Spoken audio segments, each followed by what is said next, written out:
Hey, good morning or good afternoon, whatever. Today we're just going to get a little bit better at mathematics. Really cool section on polygons. It plays a huge part later in this course. All right, so perimeter and area of a polygon. Once again, I'm doing a lot of these things to help you out for future generations. So the time we put in now, hopefully will pay off. Hey, perimeter is the distance around. So this is going to be 13 plus 13 plus 10. So the important players here on perimeter are those, and that is going to be equal to 36. Area for a triangle is 1/2 base times height. Actually, I give you that formula today as real notes, but I'm just playing that. Sometimes you already know that. We'll change the color to kind of show you what I'm looking at when I look for the base and the height. So the base here is 10 and the height is 12. They have a relationship of 90 degrees. The 13s don't apply for the area because we're only looking for two sections, the height and the base, and they have to be 90 degrees. So 1/2 times 12 times 10, and that is square centimeters. That distance would be. All right. Hey, we move to a rectangle, should be a little easier. That's just going to be 86 plus 51 plus 86 plus 51 is the perimeter, and the area is length times width. So that would be 51 times 86. All right, we're moving on. When you get perimeters of odd shapes, those are much more interesting. So they get to you get to figure out, oh yeah, I know this, I know this, I know this. Dang it, dang it, I know this. So then you get to figure some stuff out. Well, if this whole thing is 15, that's 7. This has to be 8. And if this whole thing is 18 and that's 9, this has to be 9. So, keep your eyes open. Should be fun. The essential question of today is how can you find the perimeter and the area of a polygon in a coordinate plane? So coordinates, remember, those are things that we can find the midpoints between. We can find the distance between. So that's the midpoint and the distance formula. The nice thing about this section is it just practices that and gets you a little bit better. Hey, polygons can be pretty darn boring on their own, but man, when you see them in a beehive or something like that, it's like, why is nature using this? What has nature figured out? Nature is the greatest mathematician of all time, and we need to study that and see why. I teach about bees in my pre-calculus class about vectors because the way they walk tells you exactly where the the the honey is, or the good flowering plants. It's just so phenomenal how they use the angles of a hexagon and turn themselves just in the right way to show that if you left the beehive and you saw where the sun is, you could pick your angle and go that direction. It's just awesome. Uh, Bricks are fun. Hey, too often we say, oh, everything's got to be, on a flat surface. A soccer ball, a lot of people play soccer. That's a bunch of polygons all stitched together to make this a really cool ball. And let's not pretend that you can't be an artist in geometry. There's these things called tessellations where you put a bunch of polygons together so there's no overlap but no spaces. So it's pretty cool. This guy, MC Escher, was just a phenomenal artist and could see things and really made some really cool patterns that you say are cool, but also had some inspirational messages in there. One of his favorite ones, I pulled this one up, is, do I have a bigger picture of that? No. So this heaven and hell one, because a student of mine a couple years ago did a paper on this, and it was they were senior year in the higher level math class, and they just have to write a 5 to 10 page paper on some math topic. And this is this idea of, sure, you can do the heaven and hell thing and whatever you want to go there, that's fine. But this is really about infinity. And as you go along this, it's basically a top of a dome, you get to this edge, and this edge represents this idea of infinity. And how do you represent it geometrically? So this gal, her name was Ariel, she wrote a paper, but then she went to University of Michigan for engineering, and she submitted the same paper to, and she won this huge contest. And so she got free room and board for 4 years at this really prestigious on-campus housing house of kind of these cool scholars. And they have their like their own fitness person, their own cooks, um, and they just want to, it was just so cool. It's just so cool that you have this perspective. Sorry, let's get rolling. All right, classifying polynomials. So I want you to be able to name them. Uh, you know, uh, and that we name things by the number of sides. So let's move this over here. So when we talk about a polygon, we're talking about a object with multiple straight sides. Okay, a side, obviously. I mean, a side is a side. But we will call one of these pointy things, we're not going to call them corners anymore. We're going to call them a vertex. Okay, so we're vertex C, vertex D, vertex E, or whatever. And when we name a polygon, all we do is pick one of the letters and go in order. Okay, so this, if we started with A, because we're used to starting with the letter A, B, C, D, E, we could easily call this C, D, E, A, B. Okay, because that gives that order also. What would be incorrect is like jumping across the polygon. Cool. So what are the side lengths? I'll just write these real quick. You can pause it if I'm going too fast. If we have a four-sided, we have a quadrilateral. Now you're like, oh, Mr. Sayers, that's a square. Well, a square is a special quadrilateral, so we'll get into that. We're just doing number of sides. This is a pentagon. This is a hexagon. This is a septagon. This is an octagon. Hey, wait. Get it? Stop. Nonagon. Decagon.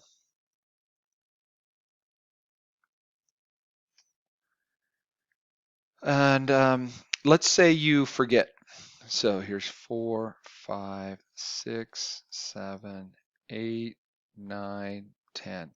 What works for all polygons is you can call them by the number of sides. So you count the sides: 1, 2, 3, 4, 5, 6, 7, 8, 9, 10, 11, 12. Now there's a special name for 12, but we're going to pretend we don't know it. You can always call it a 12, the number of sides gone. Okay, so that will always save you. This could be a 6 gone. That would be a 4 gone conclusion.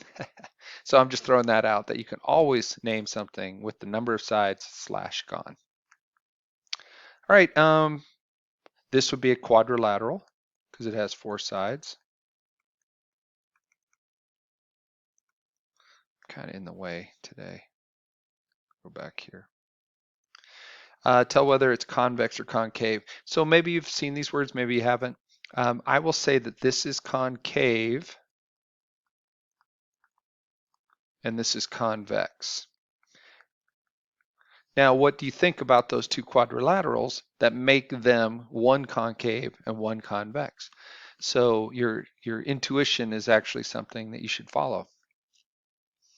I remember one student told me, well, this has an innie, like a cave, and these are all outies. That works. You won't find that in the Mathematical Dictionary Oxford, but it worked for them. So if it works for you, great. Hey, the definition of concave or convex is if you can take a line that contains one side and that line cuts through the polygon, then it is concave. Then it is concave. Notice over here, if I did a line through any of the sides, none of those lines would go into the polygon. So that is convex. So you can decide, do you want to do the line? Does it cut inside the polygon, or do you want to say it's an innie, like a cave, so that's concave, and everything else is an outie, up to you. I thought this was a cool tessellation. It's called the Valentine tessellation, and you can see that this polygon, which is a concave polygon, is just repeated. Sure, we color it and make it look fancy. All right, so I think at this stage you should be able to do this. This is 1, 2, 3, 4, 5, a pentagon. Whoa. And this is a 1, 2, 3, 4, 5, 6, 7. So that is a septagon. So you just have that list of names right there. You kind of look at it, boom. There's some that you'll use over and over and over again. You feel pretty good about that. This is convex. And this is concave. All right. So this is where you could pause it. If you need these notes, you should definitely get this. The perimeter and area of a triangle, square, and rectangle. These are the building blocks of everything we do. And so some of you have seen this before, some of you haven't. But perimeter, remember, stands for the distance around an object. And area is how many square units will cover the surface of that. So we find that by those formulas. A lot of these make sense. Remember, like this is S, and this marking means it's the same length, so that's also S, S, S. Since this has one marking, every line on here that has one marking is equal to W, so that's this one. And notice that these are has a double marking. That means every line with the double marking are the same length, so if that's L, this is also L.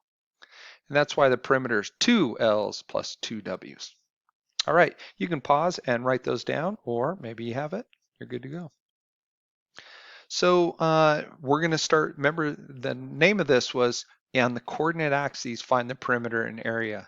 So you're going to be graphing a lot, and we started that already, and some of you are like experts. So here's 3 points. If we graph them, oh my gosh, I just can't get out of my own way today. So I guess I'll go up here. If we graph these things, you know, that's where we get. So the perimeter is pretty easy because all we have to do is add this plus this plus, oh darn it, I don't know the distance of AB, but I sure can count AC and CB. Vertical and horizontal components on a graph are easily counted. So don't do anything else but that. So what I need to use is the distance formula, and the distance formula is one side squared plus the other side squared, and then I add those and take the square root. So really notice where that 6 and the 5 come from. Those are the side lengths. Square them, add them. So the perimeter is going to be those two sides, the 6, the 5, and the square root of 61. Sure, I can add them. That's called the exact solution. This is called the exact solution because I really can't go any further without getting into decimals. So if I do plug that in my calculator, I get 18.8 for the total distance around. So this would be kind of the approximate answer. This is the exact answer. We use approximate in real world. If you yelled out, "Hey, how far away from you are you?" and your friend replied, "I'm 11 plus square root of 61 feet away," you need to walk away. That's weird, man. That's just weird. It's geeky weird, but you'd probably say about 20 feet. You know, that's more like that. All right. So sometimes you're asked for the area of a certain thing. So my advice to you is a quick sketch. So there you have it. And so then you look at this and go, okay, what do I need to find the area of a triangle? Well, I think what really helps a lot of people is just write down the formula. And that's 1/2 base times height. So what do you know here and what don't you know? So when we look at the base and the height, remember it has to be perpendicular to each other or 90 degrees. So I picked this side to be the base, and that's easily counted. And I counted an 8. And then look at this, from that point all the way down here, that's also very easily counted. Oh my gosh. And that's going to be 6. So my formula is just nothing more than 1/2 base times height. I counted the 8 for the base, height 6, and 24. They get easier. It's not that they get harder in this chapter for some reason. They give you a quadrilateral. You can dial those in pretty quick. So I'm not going to spend too much time on that. The area is going to be 6, 3 times 2, and then the perimeter, if they ask for the perimeter, we're just going to add 3 plus 2 plus 3 plus 2. All right, why don't you give it a shot? See if you can read this. 2, 7, 8, 7, 2, 2, and 8, 2 are the coordinates. See if you can't figure out the area of that. And we're back. Hopefully you counted one side to be 5, the other side to be 6. So the area of that rectangle is 30. All right, so this is a problem that I'm asking you to do maybe 7 or 8 of the homework. About half of the homework problems come off of this picture. So I randomly pick something to do, and so I just wanted to walk you through it. Don't be overwhelmed by a picture.